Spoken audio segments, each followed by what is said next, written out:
Good morning, everyone. So, in this class, we are going to discuss future continuous tense from the main topic, tense. So, look at first the definition of this particular tense. So, definition is the future continuous tense is a verb tense that shows an action happening over a period of time. Definition हम लोग इसको ऐसे समझते हैं, देखिए ये जो tense है ये कॉन्टिन्यूस टेंस या फिर इसको प्रोग्रेसिव टेंस बोलते हैं। कॉन्टिन्यूस टेंस या प्रोग्रेसिव टेंस मतलब होता है कोई भी काम थोड़े लंबे समय तक चलना, जैसे कि नॉर्मल भी जब हम लोग बोलते हैं मैं खा रही हूँ, ठीक है, मतलब कि कोई काम आप खींच रहे हैं, मतलब वो स्ट्रेच है, मतलब वो बहुत समय तक हो रहा है। तो ये फ्यूचर में कोई काम जो अभी तक हुआ नहीं है लेकिन होगा, happening over a period of time in the future, मतलब कि एक पीरियड ऑफ टाइम तक ये होगा, अभी हुआ नहीं है, होगा। हम लोग ध्यान रखिएगा, हम लोग टेंस में ये फ्यूचर पढ़ रहे हैं, अभी फ्यूचर का ये कॉन्टिन्यूस टेंस है। हम लोग सिंपल फ्यूचर टेंस पढ़ चुके हैं, अब कॉन्टिन्यूस टेंस में आ गए हैं। फिर से हम बता रहे हैं फ्यूचर कॉन्टिन्यूस टेंस ऐसा टेंस होता है जिसमें कोई भी कार्य अभी तक हुआ नहीं है लेकिन फ्यूचर में होगा और लंबे समय तक होगा। इससे पहले बाबू जो भी हम लोग सिंपल फ्यूचर टेंस पढ़े थे ना, उसमें कोई लंबा मैं जाऊंगा, बस मैं जाऊंगा, अब कितने समय तक के लिए जाऊंगा वो नहीं बताया गया है, लेकिन यहाँ पे समय नहीं है, लेकिन आप अनुमान लगा सकते हैं कि हम लोग कोई काम लंबे समय तक करेंगे। अब हम लोग आ जाते हैं आइडेंटिफिकेशन। आइडेंटिफिकेशन को हिंदी में बोलते हैं पहचान। आप कैसे पहचानिएगा? सबसे ज्यादा बाबू यही आपको मिलेगा, रहा होगा, रही होगी, रहे होंगे। ये थोड़ा कम मात्रा में मिलता है, पढ़ता रहूंगा, पढ़ती रहूंगी, पढ़ते रहेंगे, पढ़ती रहोगी, पढ़ते रहोगे, ठीक है, मतलब कि ये भी आ सकता है, ये भी आ सकता है, ये ज्यादा मात्रा में आपको मिलेगा। उसके बाद हम लोग आते हैं सहायक क्रिया में, जिसको इंग्लिश में हेल्पिंग वर्ब या ऑक्सिलरी वर्ब बोलते हैं। विल भी रहेगा, शैल भी रहेगा। अगेन विल भी जो है वो आप सबके साथ इस्तेमाल कर सकते हैं, शैल भी जो है वो आप आई और वी के साथ ही इस्तेमाल कर सकते हैं, हालांकि आजकल सबके साथ आप विल का इस्तेमाल कर सकते हैं। पर ध्यान रहे यहाँ एक नया चीज जुड़ा है, बी। इसके पहले आप बी नहीं लगा रहे थे, मैं जाऊंगा, आई विल गो, आई शैल गो, पर यहाँ पे बी लग रहा है, चाहे वो विल हो या शैल हो। अब हम लोग आ जाते हैं मेन वर्ब, जो मुख्य क्रिया है। मेन वर्ब जो भी है, उठना, बैठना, सोना, सबके साथ आप V4 लगाएंगे, मतलब ING फॉर्म, जिसको हम लोग प्रेजेंट पार्टिसिपल बोलते हैं। अब आ जाते हैं हम लोग जनरल स्ट्रक्चर पे। जनरल स्ट्रक्चर मतलब है सब्जेक्ट लगाना है आपको, विल या शैल लगाना है, बी लगाना है, V4 लगाना है, ऑब्जेक्ट लगाना है और अदर वर्ड लगाना है। पहले आ जाते हैं हम लोग अफर्मेटिव सेंटेंस टाइप में। अफर्मेटिव सेंटेंस टाइप कौन सा सेंटेंस टाइप होता है? How can you define this sentence type? हाँ, जो सिंपल रहता है, कॉम्प्लेक्स नहीं रहता है, जो पॉजिटिव रहता है, नेगेटिव का उल्टा पॉजिटिव जो रहता है, जो पॉजिटिव स्टेटमेंट देता है आपको।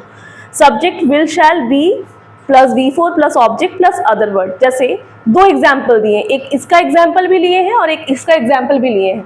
मैं पढ़ती रहूंगी, तो आई विल बी स्टडिंग और आई शैल बी स्टडिंग। देखो ध्यान से, कुछ नहीं, सब्जेक्ट लगा लो, विल और शैल लगाओ, बी लगाना, जो भी तुम्हारा क्रिया है, क्रिया को चुनना, पढ़ना क्रिया है ना, उसके साथ ING लगा दो, खत्म हो गया।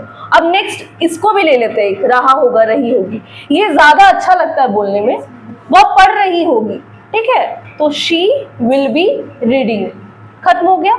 उसके बाद हम लोग आते हैं नेगेटिव सेंटेंस में। नेगेटिव सेंटेंस कैसे सेंटेंसेस होते हैं? वेरी गुड, जिसका नेगेटिव सेंस रहता है वो नेगेटिव सेंटेंस होते हैं। तो इसी का तो पॉजिटिव अफर्मेटिव है ना। तो नेगेटिव हम लोग जानते ही हैं कि जब भी नेगेटिव स्ट्रक्चर किसी भी टेंस में आ जाता है तो उसको आप दो तरीके से बना सकते हैं, एक है कॉन्ट्रैक्शन के साथ, मतलब जोड़ देते हैं, और एक है विदाउट कॉन्ट्रैक्शन के साथ। तो कॉन्ट्रैक्शन हम लोग कैसे जोड़ते हैं? विल और नॉट को वोंट बोलते हैं और शैल और नॉट को शांट बोलते हैं, ठीक है। तो पहले हम लोग विथ कॉन्ट्रैक्शन पढ़ते हैं, सब्जेक्ट प्लस वोंट, ये आपको ज्यादा इजी पड़ेगा। सब्जेक्ट प्लस वोंट प्लस आप ऑब्लिक शांट, अगर आप शैल लगा रहे हो आई और वी के साथ, बी प्लस V4, ध्यान रखिएगा यहाँ पे इसको करके उसके बाद बी लगाना है, बी नहीं छोड़ना है इसमें, plus V4 plus object plus other word. अब हम लोग आ जाते हैं विदाउट कॉन्ट्रैक्शन। ये बिगिनर्स के लिए है जो नहीं समझ रहे हैं कि इसको कैसे शांट और वोंट करेंगे। तो सब्जेक्ट विल नॉट बी या शैल नॉट बी, उसके बाद V4 plus object plus other word. अब एग्जाम्पल हम लिए हैं, वह कुछ नहीं सोच रही होगी, तो she will not be thinking anything. कुछ नहीं को क्या बोलते हैं? एनीथिंग, या फिर she won't be thinking anything. यहाँ तक किसी को प्रॉब्लम, कोई दिक्कत? ये बहुत इजी है, ये आप आराम से बना सकते हैं। हम लोग इंट्रोगेटिव में आ जाए, ठीक। देखिए बाबू, हम लोग इंट्रोगेटिव नेगेटिव तक पढ़ चुके हैं। अब हम लोग आते हैं इंट्रोगेटिव सेंटेंस में। इंट्रोगेटिव सेंटेंस कौन सा सेंटेंस होता है जिसमें क्वेश्चन पूछा जाता है, क्या से शुरू होता है, अंत होगा क्वेश्चन मार्क से, और ये जो क्वेश्चन पूछा जाता है वो उसका आंसर हाँ या ना में होता है, मतलब डीप क्वेश्चन नहीं पूछा जाता है। और इसमें जो भी हेल्पिंग वर्ब है वो पहले लग जाता है, ठीक है। जैसे यहाँ पे हेल्पिंग वर्ब क्या है, शैल या विल, तो इसका मेकिंग रूल क्या है, shall will plus subject plus be plus V4 plus object plus other word question mark. Example है, क्या वह उसे मना रही होगी, ठीक है। आप लोग एक चीज़ ध्यान दीजिएगा बाबू, आप लोग जितना भी बनाते हैं ना, हम देखते भी है, आप लोग जितना भी कंस्ट्रक्शन बनाते हैं, आप लोग का दिक्कत कहाँ पे आता है पता है, वोकैबुलरी। जैसे मनाना, बताना, समझाना, ये सब नहीं लिख पाते, इसलिए सेंटेंस नहीं बना पाते, ठीक है। देखिए खुशी, लक्ष्मी, देखिए फिर नहीं समझिएगा, क्या वह उसे मना रही होगी, विल शी बी कन्विंसिंग हर। ध्यान देना, अभी इसके बाद जितना भी हम देंगे आप लोगों को बनाने के लिए, वो अब थोड़ा सा लेवल अप करके ही देंगे। जितना भी हम वोकैबुलरी देंगे अब थोड़ा बढ़ा के देंगे, तब आप लोग वोकैबुलरी में ही आप लोग चूक जाते हैं। आप लोग कंस्ट्रक्शन सब अच्छा बनाते हैं, किसी का कंस्ट्रक्शन में गलती नहीं होता है। यहाँ हाँ, वर्ड जैसे ही वोकैबुलरी आता है अब नहीं समझ में आ रहा है अभी हम। और इससे भी सबसे हंसी वाला बात क्या है पता है, हिंदी नहीं पकड़ पाते, विच इज़ वेरी शेमफुल, ठीक है।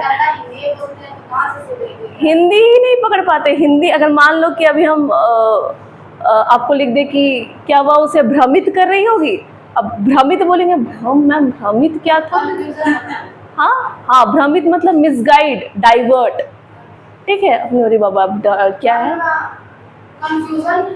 कंफ्यूजन को बोलते हैं भ्रम, इल्यूजन, ठीक है। भ्रमित मतलब किसी का पाथ को, किसी को भटका देना। साइन बोर्ड लगा है लेफ्ट का, बता दे नहीं उधर नहीं, राइट जाना है, उसको बोलते हैं मिसगाइड करना, ठीक है। तो वो सारा चीज़, छोटे छोटा वर्ड्स को ध्यान रखिएगा। तो अगर आज समय मिला तो आज देंगे क्वेश्चन बनाने के लिए, कल वाला, हाँ घर से बनाने के लिए, क्योंकि आप लोग क्या है आगे सीढ़ी चढ़िएगा और वो वाला सीढ़ी भूल जाइएगा फिर पीछे वाला, तो पीछे वाला को भी बनाना ज़रूरी है। तो will she be convincing her. Next आया interrogative negative sentence. Interrogative negative sentence भी वही सेंटेंस होता है जो क्या से शुरू होगा, इसमें नहीं भी लगा रहेगा। नेगेटिव आ गया मतलब दो तरह से बनेगा, कॉन्ट्रैक्शन और विदाउट कॉन्ट्रैक्शन। हम आप लोग को personally I would like you to construct all this sentences with contraction. हम आप लोग को पर्सनली सजेस्ट करेंगे कि आप कॉन्ट्रैक्शन में बनाइए। हम लोग आई डोंट नो बोलते, आई डू नॉट नो नहीं बोलते। हाँ, जहाँ लिखना है वो लिखिए। कितना लंबा पड़ जाता है, देख रहे हैं, इससे इजी, बहुत इजी है, ठीक है। तो इसमें क्या होगा, शांत लगेगा, वोंट लगेगा, सब्जेक्ट लगेगा be is compulsory here, then you have to apply V4 object and other word, then question mark. Now look at the example. Example क्या है, क्या वह उसे परेशान नहीं कर रही होगी। परेशान को क्या बोलते हैं, ट्रबलिंग।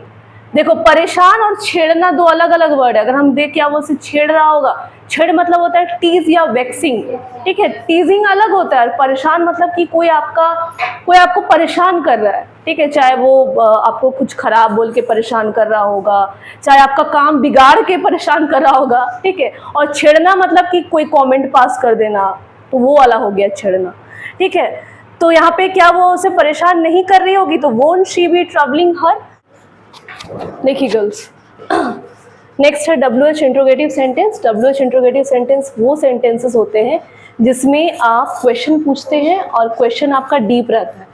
ये बहुत चैलेंजिंग है। इस बार ना इससे हम लोग कुछ और नया, जैसे लास्ट टाइम कर रहे थे, कितने समय तक, कितना देर, सिर्फ क्यों, कहाँ, कब, कैसे नहीं, उससे ज़्यादा भी। तो ये हम लोग थोड़ा इस पर एक्सपेरिमेंट करेंगे। आप लोग भी याद दिलाइएगा हमको कि मैम इससे आप ज़्यादा क्वेश्चन दीजिए। आप लोग खुद चैलेंज लीजिए, ठीक है, कि हाँ मैम आप हार्ड दीजिए। गलत होगा कोई बात नहीं, गलती कर रहे हैं मतलब वो अच्छा चीज़ है। पास्ट का भी हम ले लेंगे, ठीक है। खुद बोलिएगा, टेस्ट जैसा नहीं, आप खुद चेक कराइए, मैम चेक कीजिए। गलती होगा फिर, जब तक हमको खुद नहीं लगेगा कि आप पूरा आपका रिफाइंड है जितना, तब तक हम खुद आपका मार्क्स वाला भी नहीं लेंगे, ठीक है। मेकिंग रूल क्या है? WH will shall subject be compulsory है, V4 लगाना है, that is present participle object plus other word. वह क्यों उसे परेशान कर रही होगी? Why will she be troubling her, then question mark. ठीक है, परेशान करना मतलब ट्रबलिंग। नेक्स्ट है WH इंट्रोगेटिव नेगेटिव, ये लास्ट कोई भी सेंटेंस टाइप का ये लास्ट पार्ट होता है जिसमें क्वेश्चन भी रहता है, WH क्वेश्चन टैग भी रहता है और नेगेटिव सेंस भी देता है। ये दो तरह से बनेगा, पहला कॉन्ट्रैक्शन से बनाते हैं, WH won't shan't subject plus B plus object plus V4 plus object plus other word then question mark. Next है आपका without contraction, WH will shall subject not B V4 plus object plus other word then question mark. वे लोग तुम्हें क्यों नहीं बता रहे होंगे, तो why won't they be telling you, ये पहला वाला कॉन्ट्रैक्शन के साथ, विदाउट कॉन्ट्रैक्शन के साथ, why will they not be telling you. तो ये थोड़ा सा बहुत लंबा हो जाता है, ये आपको ज़्यादा अच्छा भी लगेगा सुनने में और बनाने में भी आपको इजी पड़ेगा। अब हम लोग छोटा मोटा केस देख लेते हैं, छोटा केस नहीं है, बनाने का एक तरीका है, देख लेते हैं। ठीक है, देखिए केस 1 इसका क्या है? जब एक काम को दूसरा काम इंटरप्ट करे, इंटरप्ट मतलब होता है दखल अंदाजी, एक काम में दूसरा काम का दखल अंदाजी जब हो तो लंबे कार्य के लिए फ्यूचर कॉन्टिन्यूअस टेंस का प्रयोग होगा और छोटे कार्य के लिए सिंपल प्रेजेंट टेंस का प्रयोग। अब हम आपको सिंपल प्रेजेंट टेंस को मतलब बताते हैं। सिंपल प्रेजेंट मतलब होता है ता है, ती है, ते है, क्योंकि आप लोग मे भी भूल गए होंगे तो हम बता दे रहे हैं। जैसे कि मैं खाती हूँ तो क्या होगा? आई ईट। वह खाती है, वेरी गुड। तुम खाते हो, ठीक है, तो इसी को बोलते हैं सिंपल प्रेजेंट टेंस। यही इस्तेमाल हम लोग करेंगे यहाँ पे। कब? जब एक काम में दूसरा काम का दखल अंदाजी हो। ठीक है, ध्यान दीजिएगा। तो लंबा जो कार्य है उसके लिए हम लोग फ्यूचर कॉन्टिन्यूअस टेंस का प्रयोग करेंगे और छोटा कार्य के लिए हम लोग सिंपल प्रेजेंट टेंस का इस्तेमाल करेंगे। जैसे जब तुम आओगे, मैं खाना बना रही होंगी, होंगी। ठीक है, इसमें होगी नहीं होंगी ज़्यादा अच्छा लगता है, ये एक वर्ड है, इसे कंफ्यूज मत कीजिएगा, ये भी वही है, होगी का होंगी है ये। ठीक है, मैं खाना, हाँ मैं खाना बना रही होंगी। ठीक है, होंगी बोलते थे, रहूंगी, हाँ खाना बना, हाँ थोड़ा सा सेंटेंस अटपटा लग जाएगा। हाँ, तो जाऊंगी खाऊंगी बाबू, थोड़ा सा दूसरा चला जाएगा, वो कोई आइडेंटिफिकेशन ही नहीं होता है। ये आइडेंटिफिकेशन एक होता है, आप लोग चाहे तो हाँ हाँ जाऊंगी खाऊंगी, हाँ एडवांस हिंदी बन चुका है। तो देखो अब एक बात बताओ, ये पूरा सेंटेंस में किसका दखल अंदाजी है?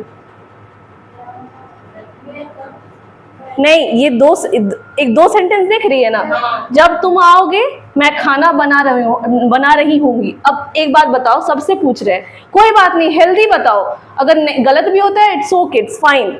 इस दोनों काम में सबसे बड़ा काम क्या है? मैं खाना बना रही हूँ। हाँ, मैं खाना बना रही होंगी। ये बेचारी खाना बना रही थी, इसको कोई टेंशन नहीं था। अब ये जब तुम आओगे, अब ये है दखल अंदाजी, इसका है दखल अंदाजी। ठीक है, ये तो खाना बना रही थी, ठीक है, लेकिन ये बोले जब तुम आओगे मैं खाना बना रही होंगी। एक बात बोलते हैं ना कि अरे जब तक तुम पहुंचोगे हम खाना बना, जब तुम आओगे तुम देखोगे कि हम खाना बना रहे हैं। तो ये लंबा काम है और ये छोटा काम है। तो छोटा काम के लिए हम लोग, शॉर्ट एक्शन के लिए हम लोग क्या लगाते हैं? प्रेजेंट टेंस लगाएंगे, सिंपल प्रेजेंट टेंस। और लंबा एक्शन के लिए क्या लगाएंगे हम लोग? फ्यूचर कॉन्टिन्यूअस टेंस, जो subject plus will shall be before करके बना रहे थे। तो इसको आगे लिखेंगे और इसको बाद में करेंगे। Very good. तो मैं खाना बना रही हूँ, क्या बोलते हैं? I will be cooking food. अब जब तुम आओगे, व्हेन यू अराइव या फिर व्हेन यू कम। ये समझ में आया? तो एक काम में जब दूसरे काम का दखल अंदाजी होता है, इंटरप्शन होता है, तो बड़ा वाला जो काम है वो फ्यूचर कॉन्टिन्यूअस में बनेगा और छोटा वाला काम जो है आपका बन जाएगा किसमें? प्रेजेंट टेंस में। ये आपको फ्यूचर परफेक्ट में भी मिलेगा और ये आपको फ्यूचर सिंपल फ्यूचर में भी मिला था ना। ठीक है, इफ करके, यदि तुम मेरी बात नहीं मानोगे तो मैं भी तुम्हें मदद नहीं करूंगा। तो यदि करके जो बनाते थे वो हम लोग किस में बनाते थे? सिंपल फ्यूचर में ना। यदि तुम मेरी बात नहीं मानोगे, ठीक है, और जो नेक्स्ट वाला हम लोग बनाते थे उसको हम लोग बनाते थे future continuous, simple future tense में। तो ये हम लोग अब पूरा फ्यूचर टेंस में ये लंबा लंबा सेंटेंस बनाना सीखेंगे। इसी को बोलते हैं केस। केस 2 लिखिए, केस 2 लिखिए। यदि एक ही समय पर दो कार्य यदि एक ही समय पर दो कार्य हो रहे होंगे,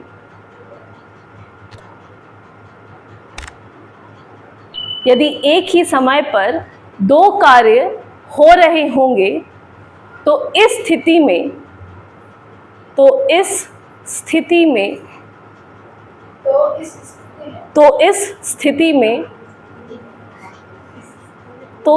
स्थिति में हम चेक कर देंगे। तो इस स्थिति में दोनों कार्यों के लिए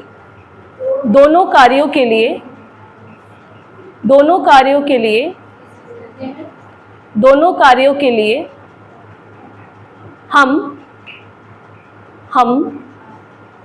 फ्यूचर कॉन्टिन्यूअस टेंस का प्रयोग करेंगे। दोनों कार्यों के लिए हम फ्यूचर कॉन्टिन्यूअस टेंस का प्रयोग करेंगे। लिखो, एग्जाम्पल लिखो। तुम टीवी देख रही होगी, तुम टीवी देख रही होगी, तुम टीवी देख रही होगी, और मैं तुम टीवी देख रही होगी और मैं खाना पका रही होंगी, ये वाला, ठीक है। तुम टीवी देख रही होगी और मैं खाना पका रही होंगी। अब देखिए, सेंटेंस को गौर से देखिए। दोनों सेंटेंस क्या बता रहा है? एक ही काम में एक ही समय पर दो काम हो रहा है, और दोनों काम फ्यूचर में फ्यूचर कॉन्टिन्यूअस टेंस में हो रहा है, लंबा लंबा। तो दोनों में हम लोग फ्यूचर कॉन्टिन्यूअस टेंस का ही प्रयोग करेंगे। तो मैं क्या था, तुम टीवी देख रही होगी ना,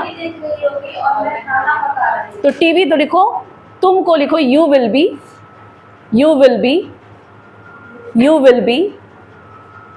watching the television,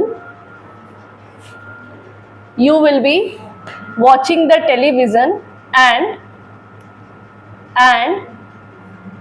I will watching the television, लिखी, and I and और को and के बाद I shall be या I will be, जो तुमको लगाना है, I shall be या I will be cooking the food.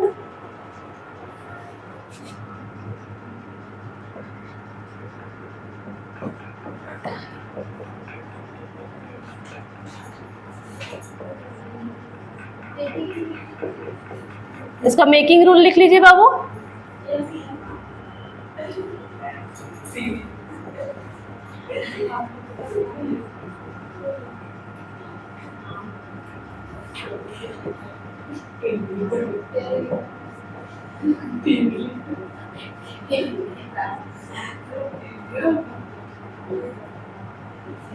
ध्यान दीजिएगा आप लोग, one thing you must have noticed in the sentence कि एक ही समय पर दो काम हो रहा है, ठीक है, और दोनों काम लंबा काम ही है, लॉन्ग इंटरवल वाला ही काम है कि हम टीवी देख रहे होंगे और तुम खाना, जो भी है, तुम या मैं खाना पका रही होंगी।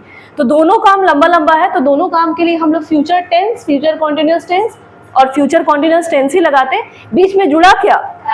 एंड। जबकि भी लग सकता है, जैसे कभी कभी किसी को चिढ़ के हम लोग बोलते हैं ना, एग्जाम्पल, बहन से लड़ाई हो गया, तो हाँ बड़ा ना, तुम पढ़ रही होगी, नहीं तुम टीवी देख रही होगी जबकि मैं पढ़ रही होंगी, ठीक है। मतलब मान लो कि एक सिचुएशन क्रिएट करो कि नानी घर गई है, मामा घर गई है, कहीं घर गई है, और जो बड़ी वाली जो बहन होती है वो बहुत रिस्पॉन्सिबल होती है, पता है कि नहीं? ऐसा होता है आप लोग में? ऐसे में बड़ा जो इंसान होता है ना, बड़ा इंसान नहीं, मतलब बड़ा जो भाई बहन में होता है, हाँ, वो थोड़ा रिस्पॉन्सिबल होता है, वो थोड़ा पढ़ने वढ़ने बैठ जाएगा, एक्टिंग ही करेगा लेकिन पढ़ने बैठ जाएगा।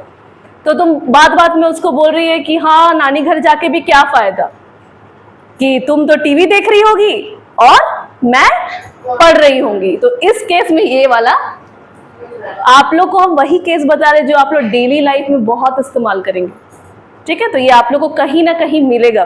तो दोनों के लिए आप लोग इस टेंस का इस्तेमाल, फ्यूचर कॉन्टिन्यूअस टेंस और केस 2 का है ये, ठीक है। ये केस 2 बना। केस 1 समझ में आया? केस 1 में क्या होता है कि एक काम में दूसरा काम आ जाएगा, ठीक है, कि खाना बना रहे होगी लेकिन जब तुम आओगे तब, तो दोनों गे करके ही बनेगा, लेकिन एक हम लोग छोटा काम के लिए सिंपल प्रेजेंट टेंस लगाएंगे और बड़ा काम के लिए हम लोग फ्यूचर कॉन्टिन्यूअस टेंस लगाएंगे। ठीक है, चलो आज के लिए समाप्त, एंड करते हैं। ठीक है, कोई भी दिक्कत? अमरीन कोई दिक्कत? सोनू कोई दिक्कत? कोई दिक्कत नहीं, चलो ठीक है, चलो हैव अ नाइस डे।